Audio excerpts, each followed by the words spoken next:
Doctor Baba Saheb Ambedkar open university.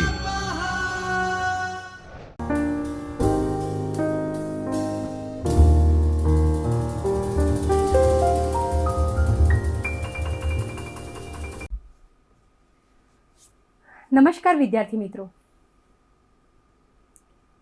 Doctor Baba Saheb Ambedkar open યુનિવર્સિટીના ચૈતન્ય સ્ટુડિયોમાં હું ડૉક્ટર સોનલ આજના ઇતિહાસ વિષયના લેક્ચરમાં આપ સર્વેનું હાર્દિક સ્વાગત કરું.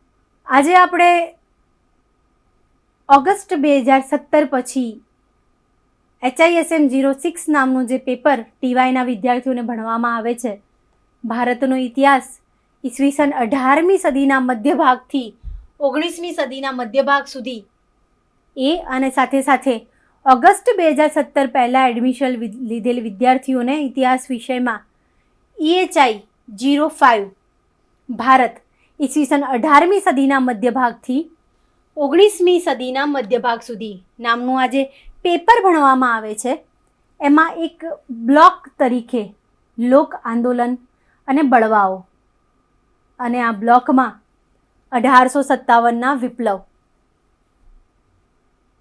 વિશેનો જે એક યુનિટ ભણવામાં આવે છે, આ યુનિટના 1857ના વિપ્લવના જે બનાવો છે, એ બનાવો અને પરિણામો વિશે આજે આપણે ચર્ચા કરીશું. અગાઉના લેક્ચરમાં આપણે 1857નો વિપ્લવ કઈ રીતે થયો, કઈ રીતે 1857ના વિપ્લવ થવા પાછળના જે ઘણા બધા લાંબા સમયથી ચાલ્યા આવતા કારણો છે, આ કારણો વિશે ચર્ચા કરી. સાથે સાથે એનું જે સ્વરૂપ છે, કઈ રીતે ઇતિહાસકારોએ એને અલગ અલગ દ્રષ્ટિકોણથી, એક પક્ષીય દ્રષ્ટિકોણથી કઈ રીતે એનું મૂલ્યાંકન કર્યું છે, એના વિશે પણ આપણે ચર્ચા કરી. આજે આપણે એના જે બનાવો અને પરિણામો છે એના વિશે ચર્ચા કરીશું. આજના લેક્ચરથી કયા કયા જગ્યાએ 1857નો વિપ્લવ ફેલાણો અને કેવા કેવા લોકોએ એની નેતાગીરી કરી, કઈ રીતે આ બળવાને શમાવવામાં આવ્યો, અને બળવાને શમાવી દીધા પછી કેવા કેવા અલગ અલગ ક્ષેત્રે જે પરિવર્તનો આવ્યા, એના જે પરિણામો જોવા મળ્યા, એના વિશે ચર્ચા કરીશું. સૌપ્રથમ વાત કરીએ તો વિપ્લવની મુખ્ય ઘટનાની. આ મુખ્ય ઘટનાની વાત કરતાં પહેલાં એક એ જાણવું ખૂબ જરૂરી છે, કારણ કે આપણે સૌ જાણીએ છીએ એનો જે ઘટનાક્રમ છે, જે અગાઉ આપણે વાત કરી કે એનફિલ્ડ રાઇફલના કારણે જે રીતે એના વાપરવાનો ઇનકાર કર્યા બાદ જે ઘટનાઓ બની, એના વિશે આપણે અગાઉ પણ ચર્ચા કરી ચૂક્યા છીએ, હજુ પણ કરીશું. પણ છતાંય એના જે પરિણામો, એના ઘટના વિશે જાણતા જ્યારે સમજવાનો કોશિશ કરતા હોઈએ, ત્યારે એ સમજવું જરૂરી છે કે જ્યારે 1857નો વિપ્લવ થયો, આ સમયે બ્રિટિશ ભારતીય લશ્કર છે,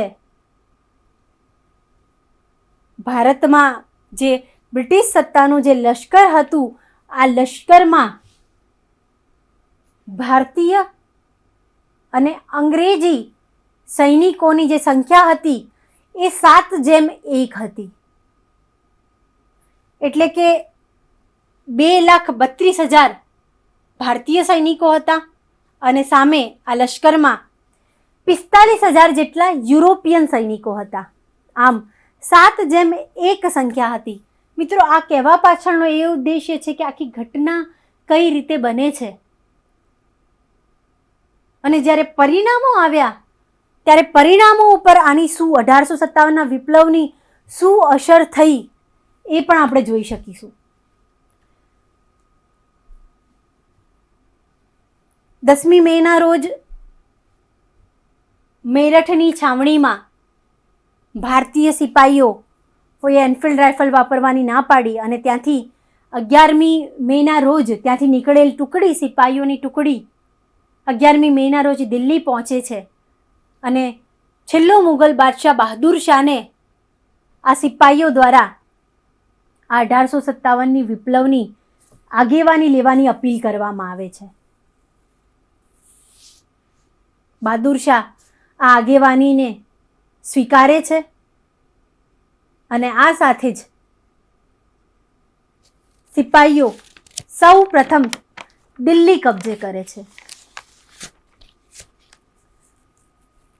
દિલ્હી કબજે કર્યા બાદ વિપ્લવકારીઓ દ્વારા આ દિલ્હી કબજે કર્યા બાદ કાનપુર, અલીગઢ, ઇટાવા, ઝાંસી, બરેલી, મથુરા, લખનઉ વગેરે જેવા પ્રદેશો, રાંચી, ભાગલપુર, નાગદા, જબલપુર વગેરે જેવા પ્રદેશો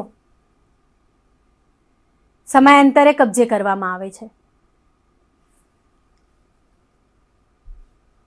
સપ્ટેમ્બર 1857 સુધી આ જે વિપ્લવ છે એ મધ્યપ્રદેશ, રાજસ્થાન, ગુજરાત અને મહારાષ્ટ્રના પણ અલગ અલગ પ્રદેશોમાં શરૂ થઈ ગયો. જેમ કે હું વાત કરું તો મધ્યપ્રદેશની વાત કરું તો મધ્યપ્રદેશના ઇન્દોરમાં, ધારમાં, રાજસ્થાનની વાત કરું તો અજમેરમાં, આબુમાં, ગુજરાતની વાત કરું તો પાટણમાં, અમદાવાદમાં, ભરૂચમાં, ગોધરામાં, આણંદમાં. એ જ રીતે મહારાષ્ટ્રની વાત કરું કોલ્હાપુરમાં, સતારામાં વગેરે જગ્યાએ આ 1857ના વિપ્લવનો ફેલાવો થયો. આ અલગ અલગ વિસ્તારોમાં 1857ના વિપ્લવની શરૂઆત થઈ. પરંતુ અહીં નોંધવા જેવી બાબત એ છે કે 1857નો જે વિપ્લવ છે આ વિપ્લવમાં દિલ્હી, કાનપુર, ઝાંસી, લખનઉ અહીં વિપ્લવની ઉગ્રતા ખૂબ જ વિશેષ હતી. 1857ના આ જે વિપ્લવ છે એને સૈનિકોનો બળવો, જે રીતે અંગ્રેજ ઇતિહાસકારોએ એને સૈનિકોનો બળવો કહી અને એને જે રીતે વખોડી કાઢ્યો છે, આ જ સૈનિકોના બળવાના ઉદ્દેશ્યમાં હું વાત કરું મિત્રો તો મેં તમને અગાઉ પણ વાત કરી છે કે 1857નો વિપ્લવ છે, આ વિપ્લવ એ એનફિલ્ડ રાઇફલની માત્ર ઘટના ન હતી. અગાઉ આ 1857ના વિપ્લવ થવા માટે એક ચોક્કસ તિથિ નક્કી કરવામાં આવેલી હતી, જે હતી 30મી મે. 30મી મે એક સાથે ભારતના ઘણા બધા પ્રદેશોમાં આ 1857ના વિપ્લવની શરૂઆત થવાની હતી. પરંતુ અને આ વિપ્લવની શરૂઆત કરી અને આ જે વિદેશી શાસન છે, આ વિદેશી સત્તાનો, વિદેશી શાસનનો અંત લાવવાનો હતો. પરંતુ અગાઉ જેમ આપણે જાણ્યું કે મેરઠની છાવણીમાં આ તિથિ નક્કી કર્યા અગાઉ જ ત્યાંના સિપાહીઓએ, ત્યાંના સૈનિકોએ બળવાની શરૂઆત કરી અને એ લોકો દિલ્હી પહોંચ્યા. આમ જે આયોજનબદ્ધ જે 1857ના વિપ્લવની શરૂઆત કરવાનું જે આયોજન હતું, આ આયોજન રહ્યું નહીં. આયોજન પ્રમાણે કે આયોજન નક્કી કર્યા મુજબથી જ સમય પહેલાં જ 1857નો વિપ્લવ શરૂ થઈ ગયો. આમ એક પ્રકારનું આયોજન અને સંકલન ન રહ્યું. 1857ના વિપ્લવમાં સૈનિકોએ જે રીતે અલગ અલગ પ્રવૃત્તિઓ કરી, સૈનિકોએ આ વિપ્લવમાં સૌથી વધુ પ્રમાણમાં ભાગ લીધો હતો. કારણ કે આપણે જાણીએ છીએ કે જે રીતે શરૂઆત સૈનિકોએ એનફિલ્ડ રાઇફલની કારતૂસ ન વાપરવામાં, ચરબીવાળી કારતૂસ ન વાપરવા માટે જે રીતે શરૂઆત કરી અને દિલ્હી પહોંચ્યા, પછી મોટા ભાગના ભારતીય બ્રિટિશ સત્તાના અંડરમાં રહેલ આ સૈનિકો 1857ના વિપ્લવમાં જોડાણા. આ સમયે તેમની જે સંખ્યા છે એ 1,50,000 હતી. આ જે સૈનિકોએ છે એમને જે અલગ અલગ પ્રવૃત્તિઓ કરી, તો કેવા પ્રકારની પ્રવૃત્તિઓ કરી? તો એમને બ્રિટિશરોની તિજોરીઓ લૂંટવી, જેલો તોડી પાડવી, સાથે સાથે અંગ્રેજોના ઘર અને જે એમની જે વસ્તુઓ છે એને નુકસાન કરવું, એનો નાશ કરવો, આવા અલગ અલગ પ્રકારની પ્રવૃત્તિ લશ્કરી સિપાહીઓએ કરી. આગળ વાત કરીએ તો લોકો કઈ રીતે 1857ના વિપ્લવમાં જોડાણા, અને એમને કઈ રીતે પ્રવૃત્તિ કરી અને 1857ના વિપ્લવમાં પોતાની ભાગીદારી આપી. અગાઉ પણ વાત કરી કે 1857નો વિપ્લવ એ માત્ર ને માત્ર સિપાહીઓનો બળવો ન હતો. લોકો પણ મોટા પ્રમાણમાં 1857ના વિપ્લવમાં જોડાણા હતા.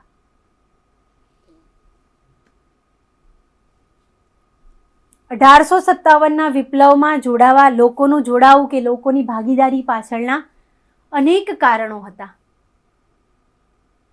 ગાય અને ડુક્કરવાળી ચરબીવાળી કારતૂસ, કે પછી સાથે સાથે રાશનના લોટમાં હાડકાનો ભૂક્કો, કે ઉપરાંત ફરજિયાત ધર્માંતરની જે પ્રવૃત્તિઓ કરવામાં આવી રહી હતી, આ ઉપરાંત ભારતીય રૂઢિચુસ્ત લોકોમાં જે રીતે અંગ્રેજો દ્વારા જે સુધારા કરવામાં આવી રહ્યા હતા, એ પછી સતી પ્રથા ઉપર પાબંદી હોય, કે બાળ લગ્ન નાબૂદી હોય, કે પછી દૂધ પીતી કરવાના રિવાજ ઉપર નાબૂદી હોય, કે પછી વિધવા વિવાહની પુનઃ છૂટ હોય, આવા અનેક સંસ્કૃતિ ઉપર પ્રહાર કરાતો હોય એવું રૂઢિચુસ્ત ભારતીયોને લાગ્યું. અને આમ આવા અનેક સામાન્ય લોકો 1857ના વિપ્લવમાં જોડાણા. આ સમયે 1857નો વિપ્લવ નો પ્રસાર કરવા માટે જે ચપાટી હોય, જે રોટી હોય, એ એક ગામથી બીજા ગામ ફરતી. 1857ના વિપ્લવનું પ્રતીક ચિહ્ન એ રોટી અને કમળ હતું. મિત્રો, 1857ના જે ડોક્યુમેન્ટેશન મળે છે, એ સમયના જે પત્ર વ્યવહાર મળે છે, આ પત્ર વ્યવહારોમાં રોટી અને કમળનું ચિહ્ન જોવા મળે છે. માટે આ બે પ્રતીક ચિહ્ન છે. 1857ના વિપ્લવ માટે રોટી અને કમળ એના પ્રતીક ચિહ્નો હતા. અને રોટી વિશે તો મિત્રો આશુતોષ શર્માએ ખૂબ જ સરસ લખ્યું છે કે આજ ઉઠા है फिर वह मानव एक रोटी की आश में, जीवन की इन संघर्षों में लड़ता है वो एक रोटी की आश में, भोर हुई फिर हुआ अंधियारा एक रोटी की आश में, श्री कृष्ण से मिलने चले सुदामा एक रोटी की आश में. આમ આ રોટી પ્રતીક તરીકે હોવું, પ્રતીક ચિહ્ન તરીકે હોવું, એની પાછળ ખૂબ મોટો ગર્ભિત સંદેશો છે. કેટલાય ગર્ભિત સંદેશા રોટી પાછળ, જેના 1857ના વિપ્લવનું જે પ્રતીક રોટી હોવા પાછળનું કેટલાય ગર્ભિત સંદેશાઓ રોટી પાછળ રજૂ થાય છે. આમ જે આ રોટી અને ચપાટી છે એ ગામે ગામ પસાર કરવામાં આવતી અને લોકો 1857ના વિપ્લવમાં જોડાતા હતા.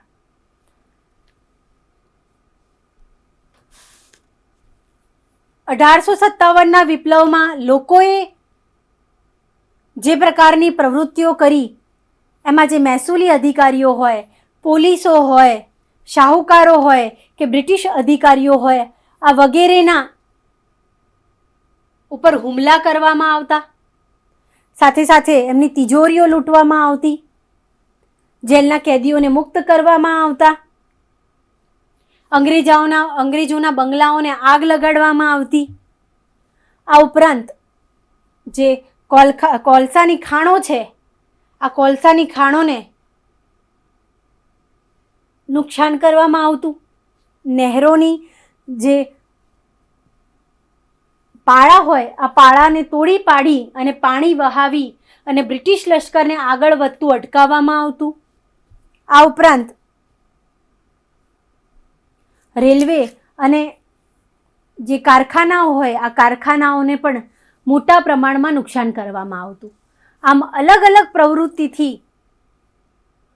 સામાન્ય લોકો 1857ના વિપ્લવમાં જોડાણા અને પોતાની ભાગીદારી આપી. આગળ વાત કરીએ તો બળવાખોરોનું આયોજન. 1857ના વિપ્લવનું ધ્યેય એ માત્ર ને માત્ર બ્રિટિશ સરકારને ઉથલાવી પાડવાનું ન હતું, પરંતુ આ સાથે આ સત્તાને નાબૂદ કરી અને એ જગ્યાએ એક યોગ્ય પ્રકારના વહીવટી સંગઠનની રચના કરવાનું હતું. અને એના અનેક ઉદાહરણો 1857ના વિપ્લવના સમયમાં આપણને જોવા મળે છે. જેમ કે દિલ્હીની વાત કરું તો જ્યારે બળવાખોરોએ દિલ્હીને કબજે કર્યું ત્યારે ત્યાં એક વહીવટી તંત્ર સ્થાપવામાં આવ્યું. આ વહીવટી તંત્ર 10 સભ્યોનું હતું, જેમાંથી 6 સભ્ય એ લશ્કરી હતા અને બાકીના જે 4 સભ્યો છે, આ 4 સભ્યો બિનલશ્કરી હતા. આ સાથે સાથે જ્યારે દિલ્હી કબજે કરવામાં આવ્યું ત્યારે બહાદુર શાહે રજપૂતાનાના જે રાજાઓ હતા, જે શાસકો હતા, આવા રાજા અને શાસકોને એક પત્ર લખ્યો અને 1857ના વિપ્લવમાં જોડાવા માટેની અપીલ કરી અને સહકાર માટેની અપીલ કરી. અને સાથે સાથે એમ પણ નિર્દેશ કર્યો કે આપણે સાથે મળી અને એક યોગ્ય પ્રકારના અર્થતંત્રની સ્થાપના કરીશું. એ જ રીતે હું અવધની વાત કરું તો અવધમાં સગીર પુત્રના નામે ત્યાંની જે બેગમ છે, આ બેગમ હજરત મહાલે એક યોગ્ય પ્રકારના વહીવટી તંત્રની શાસન વ્યવસ્થાની સ્થાપના કરી. અને એની આ શાસન વ્યવસ્થામાં તેના સામંતોએ અને લોકોએ ખૂબ મોટો ફાળો આપ્યો, ખૂબ જ સહકાર આપ્યો. ત્યાંની જે શાસન વ્યવસ્થા છે, ત્યાંનું છે જે વહીવટી તંત્ર છે, એમાં દીવાની અધિકારીઓ અને લશ્કરી અધિકારીઓ આ બંનેનું એક સંયુક્ત વહીવટી તંત્ર અહીં અવધમાં ઊભું કરવામાં આવ્યું. અને આ જે વ્યવસ્થા છે, આ વ્યવસ્થા અવધનું પતન થયું એટલે કે માર્ચ 1858 સુધી આ વ્યવસ્થા ત્યાં ચાલુ રાખવામાં આવી. એવું કહેવાય છે કે અવધમાં ચોક્કસ રીતે ત્યાંના સૈનિકોને પગાર આપવામાં આવતો અને આ જે પગાર આપવાનો થતો એમાં એ માટે એવું પણ કહેવામાં આવે છે કે અવધ અને લખનૌની જે બહેનો છે, આ બહેનો પોતાના ઘરેણાં આની માટે આપતી હતી. કેટલી મહાન વાતો 1857ના વિપ્લવમાં જે લોકોએ જે રીતે પોતાનો ત્યાગ કર્યો હતો, જે રીતે બલિદાન આપ્યું હતું, એની અહીં આપણને જાણવા મળે છે. આ સાથે સાથે બળવાખોરોએ જે બીજા પ્રદેશો કબજા કર્યા હતા, આવા બીજા પ્રદેશો કબજે કર્યા બાદ ત્યાંની જે મહેસૂલી વ્યવસ્થા છે, એમાં ખેડૂતોને મહેસૂલમાં રાહત આપવામાં આવી હતી અને સૈનિકોને નિયમિત પગાર આપવામાં આવતો હતો. આવા ઘણા દાખલા આપણને એ સમયના પ્રાપ્ત થાય છે. આગળ વાત કરીએ તો 1857ના વિપ્લવનો દમન અને વિપ્લવનો અંત, એટલે કે બ્રિટિશ સરકાર દ્વારા કઈ રીતે 1857ના વિપ્લવનું દમન કરવામાં આવ્યું અને અંત કરવામાં આવ્યો. 10મી મેના રોજ શરૂ થયેલ 1857નો આ વિપ્લવ એ છેક એપ્રિલ 1859માં તાત્યા ટોપેને જ્યાં સુધી ફાંસી અપાઈ ત્યાં સુધી નાની મોટી રીતે આ વિપ્લવ 1.5 કે પોણા 2 વર્ષ સુધી ચાલુ રહ્યો. બ્રિટિશ સરકારે ઘણા બધા પ્રયત્નો કર્યા. શરૂઆતથી જ આ પ્રયત્નો ચાલુ હતા. જ્યારે 10મી મેની હું 29 માર્ચની વાત કરું કે 29 માર્ચના રોજ જ્યારે મંગલ પાંડે બરાકપુરની છાવણીમાં જ્યારે બળવો કર્યો, ચરબીવાળી કારતૂસ વાપરવાની ના પાડી, ત્યારે એને ફાંસી આપવામાં આવી અને સૈનિકોને સજા આપવામાં આવી. એ જ રીતે આ જે પ્રકારના બળવાને દમન કરવું એને શમાવી દેવા માટેની બ્રિટિશ સરકારની નીતિ પ્રવૃત્તિઓ એ શરૂઆતથી જ ચાલુ હતી, પરંતુ આ પ્રવૃત્તિઓ 1857 વિપ્લવને નિષ્ફળ ગઈ. એને દબાવવા માટે, એનું શમન કરવા માટે એમની આ પ્રવૃત્તિઓ નિષ્ફળ ગઈ. 2 વર્ષ સુધી આ ચાલેલ બળવાને જ્યારે શરૂઆતમાં બ્રિટિશ સરકારની પ્રવૃત્તિઓ જ્યારે નિષ્ફળ જાય છે, ત્યારે જુલાઈ 1857 ખૂબ મોટા પ્રમાણમાં ઇંગ્લેન્ડથી સૈનિકોની એક ટુકડી આવી પહોંચે છે. અને પછી ધીમે ધીમે લશ્કરી તાકાતમાં વધારો થતાં એ અલગ અલગ પ્રદેશોને કબજે કરી અને આ બળવાનું વિપ્લવનો અંત કરવામાં સફળ થાય છે. સૌ પ્રથમ ઓગસ્ટમાં બિહારને વિપ્લવકારીઓ પાસેથી પડાવી લેવામાં આવે છે. પછી સપ્ટેમ્બર 1857 દિલ્હીને કબજે કરવામાં આવે છે. ત્યારબાદ લખનઉ અને અવધમાં પણ ખૂબ ધમાસાણ યુદ્ધો થાય છે. એવું કહેવાય છે કે લખનઉ અને અવધમાં જે યુદ્ધો થયા એમાં એ સમયે 1 લાખ મૃત્યુ આંક છે. 1 લાખ લોકો મરાણા હતા, મૃત્યુ પામ્યા હતા. આમ સમય જતાં લખનઉ કબજે કરવામાં આવે છે અને સપ્ટેમ્બર ઓક્ટોબરમાં અવધના જે નાના મોટા પ્રદેશો છે, જ્યાં જુદા જુદા પ્રદેશોમાં જ્યાં વિપ્લવ હોય છે, આ વિપ્લવને સમાવી દેવામાં આવે છે અને વિપ્લવકારીઓને વિખેરી નાખવામાં આવે છે. આ સાથે સાથે મધ્યપ્રદેશ, રાજસ્થાન અને ગુજરાતમાં ડિસેમ્બર 1858 સુધી આ બળવા થોડા ઘણા અંશે નાની મોટી જગ્યાએ ચાલુ રહેલા હતા. એને પણ ખૂબ દમન નીતિથી બ્રિટિશ સરકાર દ્વારા, બ્રિટિશ સૈન્ય દ્વારા એને સમાવી દેવામાં આવે છે.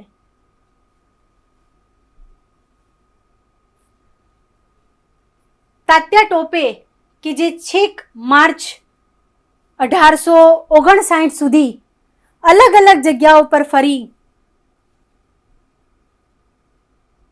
અને બ્રિટિશ સરકાર સામે આ વિપ્લવનો વાવટો એમને ફરકતો રાખ્યો. એવું કહેવાય છે કે ગુજરાતમાં પણ એમને છેલ્લા 15 દિવસો વિતાવ્યા અને સરકારી દળોને પોતાની પાછળ દોડાવતા, એ હંફાવતા છેલ્લે વાસવાડાના જંગલોમાંથી પકડાણા હતા. અને આમ એપ્રિલ 1859 તાત્યા ટોપેને ફાંસી આપવાથી આ વિપ્લવ સદંતર રીતે બુઝાઈ જાય છે.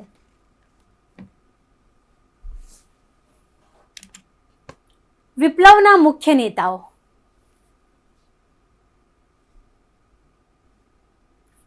તાત્યા ટોપેની જેમ વાત કરી એમ વિપ્લવમાં અનેક નેતાઓએ ખૂબ મોટી આગેવાની આપી.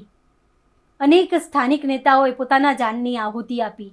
સૌ પ્રથમ વાત કરું તો ખૂબ લડી મર્દાની वो तो झांसी वाली रानी थी, मैं अपनी झांसी नहीं दूंगी. આવા સામાન્ય વિધાનો એક નાનું બાળકથી માંડી અને મોટેરાઓ સુધી આજે જનસામાન્યમાં પ્રસરેલું છે. સૌ જાણે છે એવી ઝાંસીની રાણી લક્ષ્મીબાઈ કે જેઓ બ્રિટિશ અધિકારીઓ સામે, બ્રિટિશ સૈન્ય સામે લડતા રહ્યા અને જૂન 1858 એ પોતે શહીદ થયા. એ જ રીતે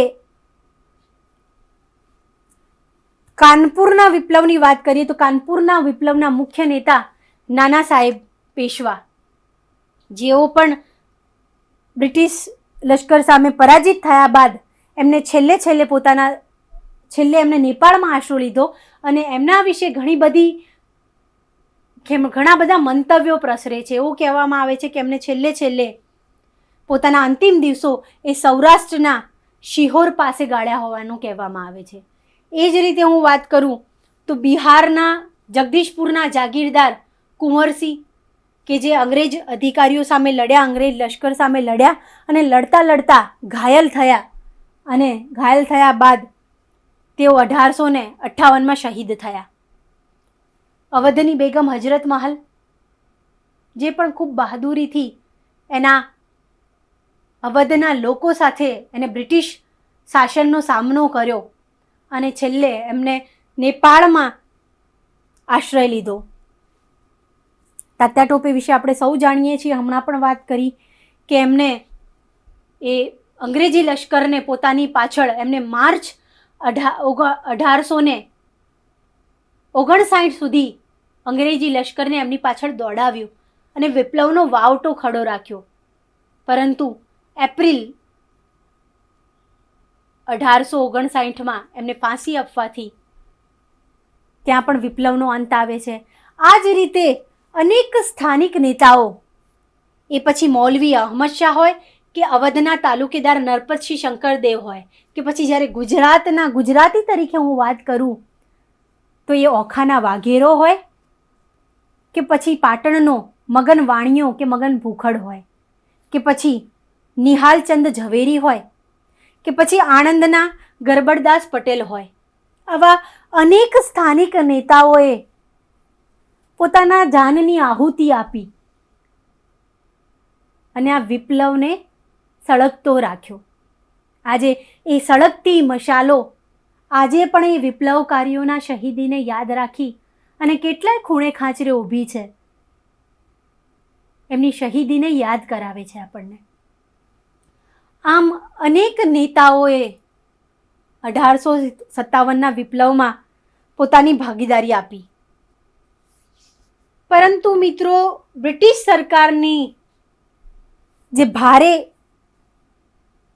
સશસ્ત્ર તાકાત અને મોટું લશ્કરી દળ સામે વિપ્લવકારીઓએ જે મર્યાદિત સાધનો અને મર્યાદિત શસ્ત્રો સાથે 1.5 વર્ષ સુધી 1.5-2 વર્ષ સુધી જે ઝઝૂમ્યા, જે સંઘર્ષ કર્યો, તે ખૂબ નોંધપાત્ર બાબત છે. છેલ્લે વાત કરીએ મિત્રો તો 1857ના વિપ્લવના પરિણામોની. 1857નો વિપ્લવ નિષ્ફળ ગયો, પરંતુ મિત્રો નિષ્ફળ ગયા બાદ પણ ઘણા બધા સચોટ પરિણામો 1857ના વિપ્લવ બાદ આપણે જોઈ શકીએ છીએ. અનેક રાજકીય, આર્થિક, સામાજિક, સાંસ્કૃતિક અલગ અલગ ક્ષેત્રો ઉપર એણે પોતાની એક અસર છોડી. જેમાં સૌપ્રથમ વાત કરું તો રાજાઓ કે પછી રાજકીય ક્ષેત્રે 1857ના વિપ્લવનું જે મુખ્ય કારણ હતું એ ડેલાઉસીની ખાલસા નીતિ હતી. અને આથી બ્રિટિશ સરકારે આ ખાલસા નીતિનો ત્યાગ કર્યો અને મહારાણી વિક્ટોરિયાના ઢંઢેરામાં જાહેર કરવામાં આવ્યું કે હવેથી બ્રિટિશ સરકાર ભારતમાં રાજ્ય વિસ્તાર કરશે નહીં, એટલે કે વિસ્તારવાદની નીતિનો ત્યાગ કરવામાં આવ્યો. સાથે સાથે રાજાઓનો જે દત્તક લેવાનો અધિકાર છે, આવા દત્તક લેવાનો અધિકાર પણ ચાલુ રાખશે. સાથે સાથે ભારતીય કેટલાક શાસકોએ 1857ના વિપ્લવમાં બ્રિટિશ સરકારને સાથ આપ્યો હતો. એવું કહેવાય છે કે વાઇસરો કેનિંગના કથન મુજબ આવા ભારતીય રાજાઓએ જો બ્રિટિશ સરકારને 1857ના વિપ્લવમાં સહકાર ન આપ્યો હોત તો 1857માં ભારતમાંથી બ્રિટિશ શાસન અસ્ત પામ્યું હોત. તો આવા જે શાસકો છે, એવા વડોદરા, ગ્વાલિયર, હૈદરાબાદ, પતિયાળા વગેરેના જે શાસકો છે, આ શાસકોને સ્ટાર ઓફ ધ ઇન્ડિયા અને નાઇટહુડના ખિતાબો આપવામાં આવ્યા. ખિતાબો આપી અને એમનું સન્માન કરવામાં આવ્યું. સાથે સાથે એમને કેટલાક વધારાના પ્રદેશો પણ ભેટમાં આપવામાં આવ્યા. આમ આ રીતે જે રાજાઓ છે એમને ખુશ કરવામાં આવ્યા અને એક મોટું રાજકીય પરિણામ આપણે અહીં જોઈ શકીએ છીએ. આગળ વાત કરું તો જમીનદારોનું. 1857માં નાના નાના તાલુકાદારોએ ખૂબ મોટો ભાગ લીધો હતો, ખૂબ મોટો ભાગ ભજવ્યો હતો. આવા તાલુકાદારોના જે રીતે રાજાઓને બ્રિટિશ સરકારે સાથ આપ્યો હતો, એ જ રીતે કેટલાક જમીનદારો, તાલુકાદારોએ પણ બ્રિટિશ સત્તાને આ વિપ્લવમાં સાથ આપ્યો હતો. આવા જમીનદારો અને તાલુકાદારોને જપ્ત થયેલ જમીન અને એની મિલકત એ સુપરત કરવામાં આવી, એમનું સન્માન કરવામાં આવ્યું. સાથે સાથે એમને કેટલાક મહેસૂલી હકો, જેમ કે ગામડામાં વહીવટ તેમજ જમીન મહેસૂલ ઉઘરાવવાના હક, આવા હકો આપવામાં આવ્યા. આગળ વાત કરીએ તો લશ્કરમાં આવેલ પરિણામ કે લશ્કરમાં થયેલ ફેરફાર. શરૂઆતમાં જ મેં વાત કરી મિત્રો, જ્યારે લેક્ચર શરૂ થયું ત્યારે, કે ભારતીય અને અંગ્રેજો સૈનિકોનું જે પ્રમાણ છે એ કેવું હતું, તો 7:1 હતું. પરંતુ 1857ના વિપ્લવ બાદ શું પરિણામ આવ્યું? પરિણામ એ આવ્યું કે આજે વિપ્લવ બાદ ભારતીય લશ્કરમાં, ભારતીય બ્રિટિશ લશ્કર જે છે એમાં અવધ, બિહાર અને મધ્ય ભારતના જે સૈનિકો છે કે જ્યાંથી મોટા ભાગના લોકો વિપ્લવમાં જોડાણા હતા, એમની ભરતી ઓછી કરી દેવામાં આવી. સાથે સાથે જે ઉચ્ચ વર્ણના લોકો છે, આવા ઉચ્ચ વર્ણના લોકોની સૈનિક તરીકે ભરતી સદંતર બંધ કરી દેવામાં આવી. આ ઉપરાંત લશ્કરમાં અંગ્રેજ સૈનિકોની સંખ્યા વધારવામાં આવી. સાથે સાથે 1857ના વિપ્લવમાં 1857ના વિપ્લવને કચડી નાખવા માટે જે શીખ, ગુરખા અને પઠાણોએ બ્રિટિશ સત્તાને મદદ કરી હતી, આવા સૈનિકોની એક અલગ ટુકડી બનાવવામાં આવી. એમની ભરતી મોટા પ્રમાણમાં એમની ભરતી કરવામાં આવી. સાથે સાથે કોળી, ભીલ વગેરે લોકોની લશ્કરમાં ભરતી કરી અને જુદી જુદી જાતિઓ વચ્ચેની એકતા તોડી પાડવા માટે આવી ટુકડીઓ અલગ અલગ તૈયાર કરવામાં આવી. ઉપરાંત લશ્કરમાં જે ધાર્મિક પ્રવૃત્તિઓ થતી, આવી ધાર્મિક પ્રવૃત્તિઓ સદંતર બંધ કરી દેવામાં આવી. છેલ્લે વાત કરીએ વિપ્લવ બાદની બ્રિટિશ સરકારની નીતિ. એક મોટો ફેરફાર શાસનમાં જોવા મળ્યો. અગાઉ મેં વાત કરી હતી કે કંપનીનું શાસન હતું ભારતમાં, બ્રિટિશ કંપનીનું શાસન હતું. 1857ના વિપ્લવ બાદ કંપનીનું રાજ્ય નાબૂદ કરી અને સીધું બ્રિટિશ સરકારનું, બ્રિટિશ તાજનું સીધું શાસન એ ભારતમાં શરૂ કરવામાં આવ્યું. સાથે સાથે 1858માં રાણી વિક્ટોરિયાએ પોતાનો જે ઢંઢેરો બહાર પાડેલો હતો, જે જાહેરનામું, ઢંઢેરાનું જે જાહેરનામું બહાર પાડેલું હતું, આ જાહેરનામાના જે અન્ય મુદ્દાની વાત કરીએ તો એમાં વિપ્લવકારીઓ કે જેમને સીધી અંગ્રેજ અધિકારીઓની હત્યા ન કરી હતી કે હત્યા કરી ન હતી, આવા વિપ્લવકારીઓને જેલ મુક્ત કરીને માફી આપવામાં આવી. સાથે સાથે હિન્દુઓને, યોગ્ય લાયકાત ધરાવતા હિન્દુઓને ઉચ્ચ હોદ્દાઓ આપવામાં આવ્યા. આ ઉપરાંત હિન્દુઓની જે સાંસ્કૃતિક પરંપરા છે એ પરંપરા પ્રત્યે આદર વ્યક્ત કરવામાં આવ્યો, એટલે કે કરવામાં આવશે. આ જે જાહેરનામાની જે રજૂઆતો છે એ રજૂઆતો આ રીતે હતી કે ઉચ્ચ હિન્દુઓને, ઉચ્ચ લાયકાત ધરાવતા હિન્દુઓને યોગ્ય લાયકાત પ્રમાણે એમને ઉચ્ચ હોદ્દાઓ આપવામાં આવશે. એની ભારતીય સંસ્કૃતિની બ્રિટિશ તાજ કદર કરશે, આદર કરશે. દરેકને પૂરેપૂરી ધાર્મિક છૂટછાટ આપવામાં આવશે. ઉપરાંત મુસ્લિમોએ 1857ના વિપ્લવમાં અગ્રભાગ ભજવ્યો હતો. માટે છેક 1870 સુધી બ્રિટિશ શાસકો દ્વારા એમની જે નીતિ છે એ મુસ્લિમ વિરોધી રહી. છેલ્લે એવું કહેવાય છે કે સૈયદ અહમદ ખાની દરમાનગીરીથી 1870 પછી અંગ્રેજોની નીતિ છે એ મુસ્લિમ વિરોધી મટી અને મુસ્લિમોના તરફેણમાં જોવા મળી.